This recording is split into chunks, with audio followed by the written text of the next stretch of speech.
12 जून 2025 वो दिन जिसने हमारे देश के इतिहास में सबसे खौफनाक एयर क्रैश देखा।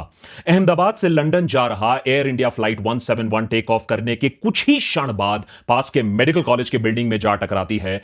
इस हादसे में 260 लोगों की जानें जाती हैं। हमारे देश में वायु दुर्घटनाएं तो काफी हो चुकी हैं, लेकिन एक इंडियन कैरियर के क्रैश में इतनी सारी जानें कभी पहले नहीं गई थी। लेकिन आज 1 साल बाद हमें यह नहीं पता कि आखिर यह हादसा हुआ कैसे, हुआ क्या था उस फ्लाइट में। एक आधुनिक विमान टेक्नोलॉजी से लैस टेक ऑफ के 30 सेकंड के अंदर अंदर क्षतिग्रस्त कैसे हो सकता है। एयरक्राफ्ट एक्सीडेंट इन्वेस्टिगेशन ब्यूरो या कहिए एएआईबी जो इस हादसे की जांच कर रही है, अब वो कह रही है कि जांच पूरी नहीं हो पाई है, हमें और भी समय चाहिए जांच पूरी करने के लिए। इतना ही नहीं, अगर आप मीडिया रिपोर्ट्स की माने तो उन्होंने कुछ विक्टिम्स के फोन्स अभी तक वापस नहीं किए हैं, परिवारजनों को फोन्स तक वापस नहीं किए गए हैं। 787 एयरक्राफ्ट बहुत ही कॉम्प्लिकेटेड है, आप काफी स्लो हो, यह बात समझ में आती है, लेकिन मारे गए पैसेंजर्स के फोन में ऐसा आप कौन सा डेटा एक्सट्रैक्ट करना चाहते हो, और वो भी अगर आप करना चाहते हो तो 1 साल लग गया, यह डेटा आपको क्यों नहीं हासिल हो पाया, यह भी सोचने की बात है। आमतौर पर एयर क्रैश इन्वेस्टिगेशन के लिए 12 महीने का समय पर्याप्त होता है, और AI 171 क्रैश से जो फ्लाइट डेटा रिकॉर्डर होता है, ब्लैक बॉक्स होता है, वो इन्वेस्टिगेटर्स को इमीडिएटली मिल भी गया था। तब भी जवाब कम है, आज हमारे पास सवाल ज्यादा है। जिस तरीके से बर्ताव जो इन्वेस्टिगेटर्स कर रहे हैं, जिस तरीके से छुप छुपा कर काम हो रहा है, इससे संदेह और गहरा हो जाता है कि शायद ये इन्वेस्टिगेशन सच बाहर लाने से ज्यादा कुछ छुपाने की कोशिश कर रहा है, या सच को बाहर आने से कहीं ना कहीं डिले किया जा रहा है। क्योंकि इस इन्वेस्टिगेशन के परिणाम से बहुत कुछ जुड़ा है। बहुत सारे कंपनियों और बहुत सारे लोगों का फ्यूचर तबाह हो जाएगा अगर इन्वेस्टिगेशन में कुछ खासा चीज निकल आती है। कहने को तो यह इन्वेस्टिगेशन का मुख्य उद्देश्य होना चाहिए कि ऐसे एक्सीडेंट्स को फिर से होने से रोकना, हवाई यात्रा को और सुरक्षित बनाना, न कि किसी पर सारा इल्जाम थोप देना, वो भी बिना सबूत के, जैसा कि इस केस में करने की कोशिश की गई है। डे 1 से इसे पायलट एरर या पायलट सुइसाइड केस बनाने की कोशिश की गई है। एविएशन एक्सपर्ट्स को इसीलिए शक है कि बोइंग, जिसने ये ड्रीमलाइनर जेट बनाया है, वो इस इन्वेस्टिगेशन को इन्फ्लुएंस करने की कोशिश कर रही है, सच को बाहर आने से रोकने की कोशिश की जा रही है। आप सोच के देखो, यह क्रैश इन्वेस्टिगेशन कितना महत्वपूर्ण है। अगर फाइनल रिपोर्ट में यह बात निकल के आती है कि पायलट ने नहीं, विमान में किसी सिस्टम, विमान के किसी डिजाइन फेलियर के वजह से यह क्रैश हुआ था, तो दुनिया भर में 1100, 1200 ड्रीमलाइनर्स को तुरंत ग्राउंड करना पड़ेगा। इसका परिणाम बोइंग कंपनी के लिए जानलेवा हो सकता है। $200 बिलियन की इस कंपनी पर पहले ही कई सरकारों को इन्फ्लुएंस करने का, विसल ब्लोअर्स को जान से मारने का आरोप लगते आया है, जिसमें अब भारत में चल रहे जांच के ऊपर भी बोइंग के लोगों का प्रेशर, उससे आप कहीं ना कहीं इनकार नहीं कर सकते हो। एयर इंडिया क्रैश के 1 महीने बाद जब एएआईबी ने प्रिलिमिनरी रिपोर्ट रिलीज की थी, उस वक्त भी सवाल उठ रहे थे कि इस रिपोर्ट के कुछ सेक्शंस का लैंग्वेज जानबूझकर ऐसा रखा गया है ताकि पायलट्स को शक के घेरे में डाला जा सके। वेस्टर्न मीडिया ने बीते 1 साल से इन्हीं बातों को और भी ज्यादा तूल दिया है, फैलाया है कि शायद ये एक सुइसाइड पायलट का एक केस है जिसने मैन्युअली फ्यूल स्विच को ऑफ किया था।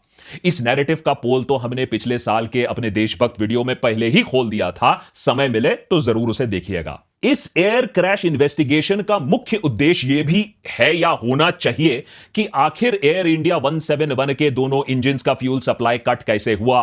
अगर पायलट ने स्विच ऑफ नहीं किया था, जो कि हम कह रहे हैं, तो फिर यह स्विच ऑफ कैसे हुआ, किसने किया?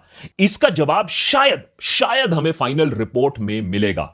लेकिन बीते 1 साल में इस सवाल से जुड़े तथ्य जो हमारे सामने आए हैं, वो काफी चौंका देने वाले हैं। और अगर इंडिपेंडेंट इन्वेस्टिगेटिव जर्नलिस्ट्स को यह जानकारी मिल सकती है, ये डिस्टर्बिंग फैक्ट्स उनके सामने आ सकते हैं, तो ये एयर क्रैश इन्वेस्टिगेटिव बोर्ड को यह सारा चीज क्यों नहीं दिख रहा है? वो या फिर वो जानबूझकर अंधे बनने की कोशिश कर रहे हैं। बीते एक साल से एक तरफ से जहां एएआईबी अपनी जांच कर रही है, वहीं दूसरी तरफ इन्वेस्टिगेटिव रिपोर्टर्स अपनी एंड पर इस मामले का सच बाहर लाने की कोशिश कर रहे हैं। आज का हमारा देशभक्त एपिसोड ऐसे ही एक इन्वेस्टिगेटिव जर्नलिस्ट रेचल चित्रा की रिपोर्टिंग पर आधारित है, जो कि बीते एक साल से इस स्टोरी पर नजर रखी हुई है। एक के बाद एक उन्होंने खुलासे किए हैं। रेचल की investigative reports Caravan, frontline, free press journal जैसे पब्लिकेशंस में भी छप चुकी हैं। उनके खुलासों से इस केस में और भी कई डिस्टर्बिंग सवाल खड़े हो चुके हैं। बोइंग पर, ड्रीमलाइनर की सेफ्टी ट्रैक रिकॉर्ड पर और एयर इंडिया के कंडक्ट पर, जिन्हें जानना बहुत जरूरी है आपके और मेरे फ्लायर्स की सुरक्षा के लिए और देश की एविएशन सेफ्टी के नजरिए से। देशभक्त के आज के एपिसोड में डिटेल में समझेंगे क्यों AI-171 क्रैश का कारण कोई बड़ा राज नहीं है, लेकिन सच इतना कड़वा है कि कोई उसे बाहर नहीं आने देना चाहता है। लेकिन फैक्ट्स तो पब्लिक में रखना होगा, क्योंकि यह बात सिर्फ उन 260 विक्टिम्स को जस्टिस दिलाने की नहीं है, बल्कि उन लाखों लोगों की जिंदगियों का भी है जो अभी भी इस 787 ड्रीम लाइनर में सवार करते हैं, शायद ये जाने बिना कि यह एयरक्राफ्ट कितना डेंजरस भी हो सकता है। कहानी शुरू करते हैं 9 जून 2025 से। रेचल की इन्वेस्टिगेशन से पता चलता है कि क्रैश से 3 दिन पहले जो क्षतिग्रस्त एयरक्राफ्ट होने वाला था VTANB, उसका कोर नेटवर्क खराब हो जाता है। अब ये नेटवर्क क्या होता है? इसे आप प्लेन का सेंट्रल नर्वस सिस्टम की तरह आप इसे समझ सकते हो। इस कोर नेटवर्क से 28 नॉन क्रिटिकल सिस्टम्स और 22 फ्लाइट क्रिटिकल सिस्टम्स जुड़े होते हैं। अब सुनने में तो आपको यह रिस्की लगेगा कि अगर यह खराब हो जाए, लेकिन 9 जून को हुई मेंटेनेंस चेक में इसे मीडियम रिस्क मार्क कर दिया गया, cat C MEL. This is the code for medium risk, जो मेंटेनेंस रिपोर्ट में दर्ज भी है। एयर इंडिया को इसे ठीक करने के लिए 10 दिन भी दिया गया, लेकिन इसके बीच में एयरक्राफ्ट के ऑपरेशन पर रोक नहीं लगा दी गई। पैसों का मामला था। अब आता है खतरनाक ट्विस्ट। बोइंग अपनी इंटरनल नोट में कहती है कि खराब कोर नेटवर्क वो ही सिस्टम्स को फेल कर दे सकता है जिसका काम होता है फॉल्ट को रिपोर्ट करना। मतलब जब कोर नेटवर्क फेल हो जाएगा तो वो सिस्टम्स भी फेल हो जाएंगी जो बताएंगे कि भाई एयरक्राफ्ट में प्रॉब्लम कहां है। जब पायलट को यही नहीं पता चलेगा कि फेलियर कहां है तो सॉल्यूशन वो कैसे निकालेगा। खैर, आगे बढ़ते हैं, पिक्चर अभी बाकी है। आते हैं 10 जून पर, क्रैश से 2 दिन पहले फिर इसी एयरक्राफ्ट के मेंटेनेंस में एक और फॉल्ट निकलता है। इस बार फायर इनर्टर में खराबी सामने आती है। अब ये वो सिस्टम है जो प्लेन के फ्यूल टैंक्स में ऑक्सीजन घटाता है और उसे आग से बचाता है, क्योंकि फ्यूल इज हाईली इनफ्लेमेबल। तो अगर आप ऑक्सीजन ही कम कर दो, इनर्ट कर दो उस एयर को, तो फायर रिस्क कम हो जाता है। इस बार फॉल्ट को हाई रिस्क फ्लैग किया जाता है, कैट ए मेल, जो आपको मेंटेनेंस लॉग में भी मिल जाएगा। इसे फिक्स करने के लिए 8 दिन दिए जाते हैं, लेकिन एयरक्राफ्ट को ग्राउंड नहीं किया जाता है। फाइनली 12 जून, क्रैश का दिन, यह एयरक्राफ्ट जब दिल्ली से अहमदाबाद की उड़ान भरता है, उस वक्त इसका स्टेबलाइजर, मोटर और सेंसर में फेलियर आता है, जिन्हें रिप्लेस करना पड़ता है। अब तक 3 दिनों के अंदर अंदर 3 बड़े फॉल्ट सामने आ चुके हैं। और फिर 12 जून की दोपहर को 1:23 पर, टेक ऑफ से ठीक 15 मिनट पहले, प्लेन का aircraft communication of reporting system या ACARS real time signal ping करता है। BPCU-OPS, FCM-OPS, CFCM-OPS, GPM-OPS, HYDIF-OPS। Rachel Chitra ने 2 इंडिपेंडेंट सोर्स से कंफर्म किया कि ये नो गो आइटम्स थे। मतलब रेगुलेटर्स कहते हैं कि इन फॉल्ट्स के साथ प्लेन को टेक ऑफ करना ही नहीं था, टेक ऑफ का सवाल ही नहीं होता है। लेकिन फिर भी इस प्लेन को उड़ाया गया, क्योंकि कोर नेटवर्क की फेलियर के वजह से जो फॉल्ट रिपोर्टिंग चेन थी वो टूट चुकी थी। ग्राउंड मेंटेनेंस को पता ही नहीं चला कि ये सारी प्रॉब्लम्स हैं, ना कि पायलट्स को ये सारी चीजों के बारे में पता चला। लेकिन ये ACARS सिग्नल्स रिसीव हो रहे थे कहां? बोइंग और एयर इंडिया के ऑपरेशन ऑफिसेज में। उन्हें यह बात पता चल चुकी थी। 1:23 PM पर 6 नोगो वार्निंग्स मिलती हैं यूएस में बोइंग के ऑफिस और गुरुग्राम के एयर इंडिया ऑफिसेज में। यह फ्लैश हुआ होगा, लेकिन फिर भी 1:25 पर इस प्लेन को टेक ऑफ क्लियरेंस मिल जाती है। रेचल चित्रा की इन्वेस्टिगेशंस का खंडन अभी तक किसी ने नहीं किया है, और उनके सोर्सेज अगर एक्यूरेट हैं तो यह बात आपको समझ में आ चुकी होगी अभी तक कि क्यों कोई नहीं चाहता है कि यह सच बाहर आए, क्योंकि यह सबके लिए काफी भारी पड़ेगा। क्रैश के कुछ घंटे पहले यही विमान दिल्ली से अहमदाबाद की उड़ान भरकर आता है। उसमें एक प्रॉब्लम और होती है। उस फ्लाइट के एक पैसेंजर आकाश बत्सा ने एक वीडियो सोशल मीडिया पर साझा किया, जिसमें वो दिखाते हैं कि इस फ्लाइट में एसी काम नहीं कर रहा था, एंटरटेनमेंट सिस्टम बंद पड़ा था। अब यह कोई नई चीज नहीं है, एयर इंडिया के लिए काफी आम बात है। तो उस वक्त उनकी बातों को किसी ने सीरियसली नहीं लिया। आफ्टर ऑल एसी का क्रैश होने से क्या संबंध हो सकता है? लेकिन रेचल की रिपोर्टिंग से पता चलता है कि इन दोनों में आपस एक डायरेक्ट कनेक्शन भी हो सकता है। जैसा कि हमने आपको बताया कि बोइंग ड्रीमलाइनर 787 में 22 flight critical and 28 non critical systems एक ही कोर नेटवर्क से जुड़े होते हैं। इसीलिए in flight entertainment, cabin climate control जैसी चीजें और फ्लाइट का ब्रेन माने जाने वाले सिस्टम्स जैसे कि full authority digital engine control या FADEC, फेडेक, इसी सिस्टम से जुड़े होते हैं। मतलब एसी का फेल होना उस नेटवर्क को डिस्टर्ब जरूर कर सकता है जिस पर फेडेक भी निर्भर है, जुड़ा है। और इन सब का पावर सोर्स एक ही था, R2 लाइन। और इसी R2 लाइन पर क्या क्या और था? फायर इनर्टर, जो 10 जून से ही फॉल्टी था, हाई रिस्क मार्क किया गया था। केबिन और एयर कंप्रेसर एसी यही था। और स्टेबलाइजर मोटर, जो क्रैश के दिन ही पिछले फ्लाइट में फेल हुआ था, तीनों एक ही पावर लाइन पर थे, तीनों फेल हुए थे। क्रैश के दिन ACARS रिकॉर्ड दिखाती है कि 1:23 PM पर आफ्ट जोनल ड्रायर भी फेल हो गया था। यह सिस्टम टेल सेक्शन में मॉइस्चर रिमूव करता है। जब यह फेल हुआ तो टेल में ह्यूमिडिटी बढ़ी, हाई वोल्टेज इन्वर्टर पर नमी बढ़ने लगी। उसी समय BPCUS, जो प्लेन की इलेक्ट्रिकल पावर लाइंस को सिंक में रखता है, वो भी फॉल्ट डेवलप करने लगता है। मतलब अब प्लेन के कुछ हिस्सों में पावर क्वालिटी स्विंग करने लगती है। एक पावर सर्च की तरह आप इसे समझ सकते हो। जब आपके घर के अप्लायंस पर तेजी से वोल्टेज फ्लक्चुएशन होता है तो उन अप्लायंसेस के साथ क्या होता है बताने की जरूरत नहीं। इन सब के बीच में हाई वोल्टेज इन्वर्टर अपनी लिमिट तक पहुंच जाता है। एक फ्लाइट इंजीनियर ने रेचल चित्रा को बताया कि ऐसे कंडीशन में आर्किंग हो सकता है। रेचल की रिपोर्टिंग से हमें पता चलता है कि इस फ्लाइट में आर्किंग हुआ था। वोल्टेज स्पाइक्स पूरे एयरक्राफ्ट में महसूस किए गए थे। 28 volt buses, 115 volt buses, core network सब के सब हिट हुए थे।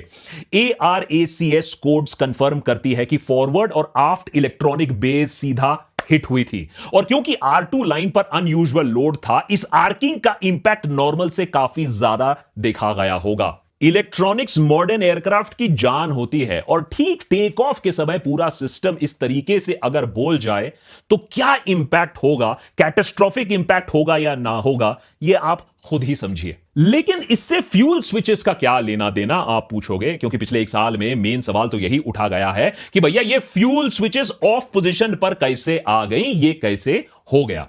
आइए उस दिन देखते हैं क्या हुआ था स्टेप बाय स्टेप।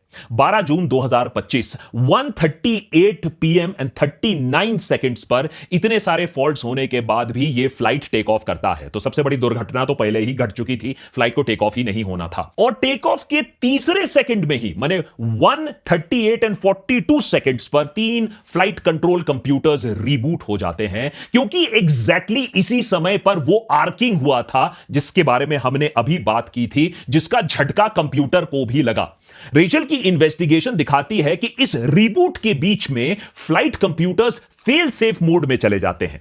अब ड्रीमलाइनर में इसका मतलब होता है ऑन ग्राउंड मोड, मतलब प्लेन के कंप्यूटर्स के अनुसार प्लेन ग्राउंड पर खड़ा है। जब कंप्यूटर्स इस मोड में चले जाते हैं तो दो चीजें होती हैं। स्पॉयलर्स ऑटो डिप्लॉय हो जाते हैं, विंग्स के ऊपर के आफ्ट पैनल्स जो लिफ्ट को ब्रेक देते हैं। थ्रस्ट रिवर्सर्स आइडल रिवर्स करने लगते हैं, मतलब ब्रेक लगाने लगते हैं, फॉरवर्ड थ्रस्ट को रोकने लगते हैं। याद रखिए, यह सब तब हो रहा था जब प्लेन 180 नॉट्स की स्पीड पर था, टेक ऑफ करने की कोशिश कर रहा था, ऊपर उठने की कोशिश कर रहा था, और तभी कंप्यूटर्स ने मानो ब्रेक्स लगा दिया हूं। एक इंजीनियर ने रेचल चित्रा को बताया कि यह एक डबल ब्लो था एयरक्राफ्ट के लिए। स्पॉयलर्स और रिवर्स थ्रस्ट एक साथ, मतलब immediate loss of lift and forward thrust, जिससे जेट कुछ ही क्षणों में एकदम स्टिल, माने एकदम रुक सा जाता। यही एंट्री होती है फेडेक की। फेडेक, जैसा कि हमने आपको पहले भी बताया, इंजन का ब्रेन होता है। पायलट नहीं डिसाइड करता है कि इंजन कितना पावर दे, फेडेक डिसाइड करता है कितना ईंधन कितना पावर जाए। और इसी फेडेक में बोइंग और जीई एरोस्पेस ने एक सेफ्टी मैकेनिज्म डाला हुआ था, टीसीएमए या थ्रस्ट कंट्रोल मैलफंक्शन अकोमोडेशन। इसका सिंपल लॉजिक यह होता है कि अगर प्लेन जमीन पर हो और इंजन गलत थ्रस्ट दे रहा हो तो फ्यूल को बंद कर दो। टीसीएमए एक्शन में आए इसके लिए 4 कंडीशन फुलफिल होने होते हैं। प्लेन जमीन पर हो, जो कि आपको कंप्यूटर्स ने पहले ही दिखा दिया। स्पीड 200 नॉट से कम हो, अभी 180 नॉट पर एयरक्राफ्ट थी। हाइट 17,500 फीट से कम हो, अभी हो रहा था सिर्फ 435 फीट के आसपास। इंजन फैन स्पीड थ्रेशोल्ड से ज्यादा, और अभी याद रखिए कि ये टेक ऑफ थ्रस्ट की वजह से ये कंडीशन भी मीट हो रहा था। 4 कंडीशंस और चारों ग्रीन लाइट दिख रहे थे, तो ऐसा लग रहा था कि फेडेक ने वही किया जिसके लिए उसे बनाया गया था। 138.44 सेकेंड्स पर फेडेक ने दोनों इंजन का फ्यूल सप्लाई बंद कर दिया। पायलट ने नहीं, इंजन के कंप्यूटर्स ने खुद। इंजन फ्यूल कट ऑफ के पीछे फेडेक्स सिस्टम का हाथ है, पायलट का नहीं। इसका एक और सबूत है हमारे पास। एएआईबी की प्रिलिमिनरी रिपोर्ट जितनी भी खराब हो, लेकिन जो प्रिलिमिनरी रिपोर्ट जो क्रैश के 1 महीने बाद रिलीज की गई थी, उसमें भी एक अहम चीज है। रिपोर्ट कहती है कि उस फ्लाइट की मैक्सिमम स्पीड 180 नॉट्स थी और immediately thereafter fuel switches cut off हो गए। इस इमीडिएटली देयर आफ्टर को ही वेस्टर्न मीडिया ने अज्यूम कर लिया था कि यह सारा पायलट्स का किया कराया है। लेकिन न्यूटन का फर्स्ट लॉ ऑफ मोशन कहता है कि एक ऑब्जेक्ट जो मोशन में है वो मोशन में रहेगा अनलेस उस पर कोई एक्सटर्नल फोर्स लगाया जाए उसे इमीडिएटली धीरे करने के लिए। इस केस में दोनों इंजन्स फुल थ्रस्ट पर थी, ऐसे में 180 नॉट पर एकदम से उसे रोका भी नहीं जा सकता है। एविएशन हेरल्ड के एडिटर ने रेचल को बताया कि अगर 138.42 सेकेंड्स पर दोनों इंजन्स टेक ऑफ थ्रस्ट पर थे तो ये एयरक्राफ्ट एटलीस्ट अगले 1-2 सेकंड के लिए तो फ्यूल सप्लाई कट होने के बाद भी एक्सेलरेट करता रहता। इसका मतलब है कि किसी ने ब्रेक्स लगाए। अगर 1-2 सेकंड के लिए आप मान लेते हैं कि चलिए ठीक है, फ्यूल स्विच किसी पायलट ने बंद किया था, सुसाइड थ्योरी को मान लेते हैं, तो फिर ब्रेक्स कैसे लग गए एक ही साथ? यहीं पर टीसीएमए और फेडेक्स सिस्टम्स के इन्वॉल्वमेंट का दूसरा सबूत आता है। टीसीएमए कंडीशंस डिटेक्ट करके ब्रेक्स फेडेक ने लगाए होंगे, वरना सिर्फ फ्यूल कट ऑफ करने से प्लेन की एक्सेलरेशन एकदम से ऐसे थम नहीं जा सकती, रुक नहीं जा सकती। अब सवाल यह है कि अगर फेडेक ने फ्यूल सप्लाई बंद किया तो कॉकपिट में बैठे पायलट्स क्या कर रहे थे? सबसे पहले तो ड्रीमलाइन 787 में पायलट्स के पास फेडेक को ओवरराइड करने का ऑप्शन ही नहीं दिया गया है। और जैसा हमने आपको पहले भी बताया, कंप्यूटर्स रिबूट मोड में चले गए थे, तो चांसेस हैं कि पावर जाने से स्क्रीन्स भी फ्रीज या डार्क हो गए हों। ऐसे में फ्लाइट कैप्टन सुमित सबरवाल ने वही किया जो एक ट्रेन्ड पायलट को करना चाहिए, ऑक्सिलरी पावर यूनिट यानी एपीयू स्टार्ट करने की कोशिश। 138.54 सेकेंड्स पर एपीयू इनलेट डोर खोलने की कोशिश शुरू होती है, लेकिन एयरक्राफ्ट इंजीनियर्स का कहना है कि इस प्लेन में जो पावर शॉर्ट सर्किट हुआ, जिसके बारे में अभी हमने आपको डिटेल में बताया, उसकी वजह से एपीयू का ऑटो स्टार्ट लॉजिक भी बंद हो चुका था। मतलब अब एपीयू का डोर सिर्फ मैनुअल कमांड से ही खुल सकता था। यानी कैप्टन सुमित ने मैनुअली एपीयू स्टार्ट करने की कोशिश की। यह वही पायलट है बाय द वे जिसे वेस्टर्न प्रेस ने सुइसाइडल बताया था और सारा ब्लेम उन पर डालने की कोशिश की थी। रेचल चित्रा की रिपोर्टिंग के मुताबिक एएआईबी ने अपनी प्रिलिमिनरी रिपोर्ट में ईएएफआर यानी ब्लैक बॉक्स का डेटा सिलेक्टिवली साइट किया है। सिर्फ उतना हिस्सा रिपोर्ट में मेंशन किया है जहां तक डेटा न्यूट्रल है। लैंडिंग गियर का डिजिटल पोजीशन मेंशन नहीं है, थ्रस्ट रिवर्सर का डिजिटल पोजीशन मेंशन नहीं है, स्पॉइलर डिप्लॉयमेंट की बात नहीं बताई गई है, एग्जैक्ट फ्यूल कट ऑफ का टाइम स्टैंप तक मिसिंग है। मतलब एएआईबी ने खुद ही अपनी प्रिलिमिनरी रिपोर्ट में उतना ही डेटा साइट किया है जिससे ब्लेम ना तो सीधा फ्लाइट सिस्टम पर डाला जा सके और कहीं ना कहीं पायलट एक्शन को रूल आउट नहीं किया जा सके। अगर पूरा डेटा साइट किया जाता तो शायद पायलट सुइसाइड थ्योरी वहीं डस्टबिन में चली जाती। तो सवाल है, आखिर किसके कहने पर एएआईबी ने इतनी चालाकी से काम किया था, या फिर किसके कहने पर वॉल स्ट्रीट जर्नल, रॉयटर्स जैसे ऑर्गेनाइजेशंस ने पूरी सुइसाइड थ्योरी को इतनी हवा दी थी? अब 1 साल हो गया, फाइनल रिपोर्ट अभी भी हमारे आसपास नहीं है। ऐसे में लोगों का शक बढ़ना काफी लाजमी है, सवाल उठना काफी लाजमी है। एयरक्राफ्ट एक्सीडेंट इन्वेस्टिगेशन ब्यूरो की इन्वेस्टिगेशन में कुछ और खामियां भी हमारे सामने आई हैं, जैसे कि इस हादसे के सोल सर्वाइवर उसे एआईबी की टीम ने घटना के 8 महीने बाद जाकर इंटरव्यू किया। आप समझ सकते हैं सच बाहर निकालने की कितनी जल्दी है एआईबी को। फिर कैप्टन सुमित की ऑटोप्सी में डॉक्टर्स ने इनकंसिस्टेंसीज फ्लैग की है। एक विटनेस ने दावा किया है कि सुमित का हाथ कंट्रोल्स पर था, फ्यूल स्विचेस पर नहीं था। उसके बाद जैसा कि हम आपको शुरू में ही बता चुके हैं, कुछ विक्टिम्स के फोन्स भी 1 साल बाद भी उनके फैमिलीज को वापस नहीं किए गए हैं। कुछ फैमिलीज ने आरोप लगाया है कि क्रैश में मारे गए उनके जो परिवारजन थे, उनके फोन्स घटना के 1-2 दिन बाद तक एक्टिव थे। उस पर व्हाट्सएप मैसेजेस डिलीवर हो पा रहे थे, कॉल्स जा रही थी। लेकिन जब एआईबी ने अपनी इन्वेस्टिगेशन के बाद कुछ फोन्स वापस दिए तो फोन्स पूरी तरीके से उन्हें जले हुए वापस मिले। ये सारी चीजें एक बहुत बड़े कवरअप की तरफ इशारा जरूर करती हैं। उसके ऊपर यह रिपोर्ट फाइल करने में जो डिले हो रही है सो अलग। यूके की इंडिपेंडेंट एविएशन अथॉरिटी जो इंडिया के एआईबी के साथ इन्वेस्टिगेशन में इन्वॉल्व है, उन्होंने रेशल को बताया कि अभी तक उनके साथ इस रिपोर्ट का ड्राफ्ट तक शेयर नहीं किया गया है, जो फाइनल रिपोर्ट फाइल करने के 1 महीने पहले शेयर करना होता है। इधर कैप्टन सुमित के पिता पुष्कर राज सबरवाल ने सुप्रीम कोर्ट में रिट पिटिशन दाखिल की है। एआईबी प्रोब के फेयरनेस को चैलेंज किया है, जुडिशियल इन्वेस्टिगेशन की मांग की है। अब आप ही सोचिए कि एक बुजुर्ग पिता अपने बेटे की इज्जत बचाने के लिए इस हद तक उन्हें लड़ना पड़ रहा है। और उनके खिलाफ देखो कौन खड़ा है। एक कंपनी जिस पर पूरी जांच को इन्फ्लुएंस करने के आरोप लगते आए हैं, जिसके अभी भी 1100 1200 से ज्यादा सेम वेरिएंट ऑफ एयरक्राफ्ट उड़ान भर रहे हैं, जिसमें कभी भी वही फेटल फ्लॉ सामने आ सकता है जो AI 171 में आया था।